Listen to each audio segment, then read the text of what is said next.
Bangladesh team হেরে গেলে আসলে হতাশা নিয়ে দুইটা কমেন্ট বা দুইটা পোস্ট আমি দিতে চাই না, কারণ ওই হতাশাটা আসলে আমাদের পুরো জাতির। একটা খারাপ কমেন্টস দেখে একটা মানুষের সারাটা দিন খারাপ যাচ্ছে, অথচ আপনি মানুষটাকে ব্যক্তিগতভাবে চেনেনই না। আমাদের বাংলাদেশ ক্রিকেট টিম ভালো খেলছে।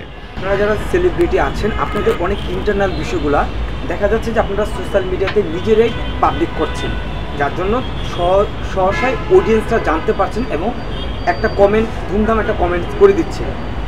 এই যে একটা আপনাদের ইস্যুর উপর নেগেটিভ ইমপ্রেশন ক্রিয়েট হচ্ছে, সেলিব্রিটিদের তাহলে রেসপন্সিবিলিটি কী মনে করেন তাদের এইভাবে নিজস্ব ইন্টারনাল বিষয়গুলো এভাবে রিভিল করা বা আনা?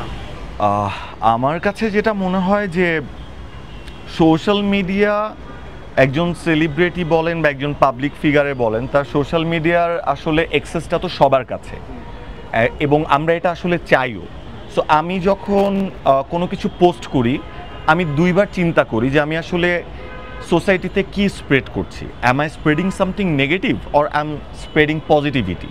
সেটা আমার নিজের কোনো নিউজ হোক, দেশের কোনো নিউজ হোক, বা আমি এই নিউজগুলো শেয়ার করতে খুব পছন্দ করি যে আমাদের দেশের ছোট কোনো ছেলে মেয়ে কোনো একটা বড় টুর্নামেন্ট জিতে এসছে, আমাদের দেশের বাচ্চা একটা ছেলে সেদিন এক গ্র্যান্ড মাস্টারকে হারিয়ে দিয়েছে, আমাদের দেশের প্রমিলা cricket team they are performing fantastic, আমাদের বাংলাদেশ ক্রিকেট টিম ভালো খেলছে।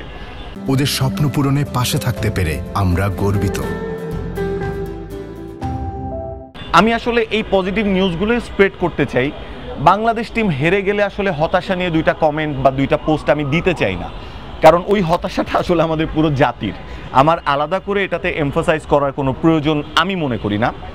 অনেকেই আছে যারা হয়তো নিজেদের পার্সোনাল লাইফ, নিজেদের পার্সোনাল ক্রাইসিস অনেক সময় আবেগতাড়িত হয়ে সোশ্যাল মিডিয়াতে শেয়ার করে, এবং ওইটা আসলে তার ফলোয়াররাই বলে দেয় যে তারা এই নিউজটা কি পজিটিভলি নিচ্ছে নাকি নেগেটিভলি নিচ্ছে। কিন্তু এমন মানুষের সংখ্যা আসলে খুব হাতে গোনা। সর্বোপরি আমি বলবো আমাদের রেসপন্সিবিলিটি বেশি, দর্শকদের চাইতে আমাদের রেসপন্সিবিলিটি বেশি, যে আমরা আসলে দর্শককে কি ফিড করছি তার উপরে বেস করেই কিন্তু তারা আসলে রেসপন্স করে।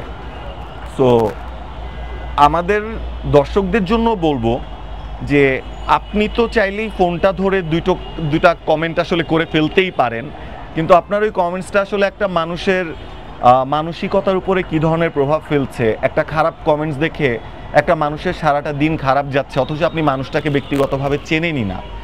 ইন্টারনেটের আসলে আরও অনেক সুন্দর, আরও অনেক বড়, আরও অনেক বৃহৎ ব্যবহার আছে। আমরা মনে হয় সেদিকে ফোকাস করলে আরও অনেক ভালো হবে।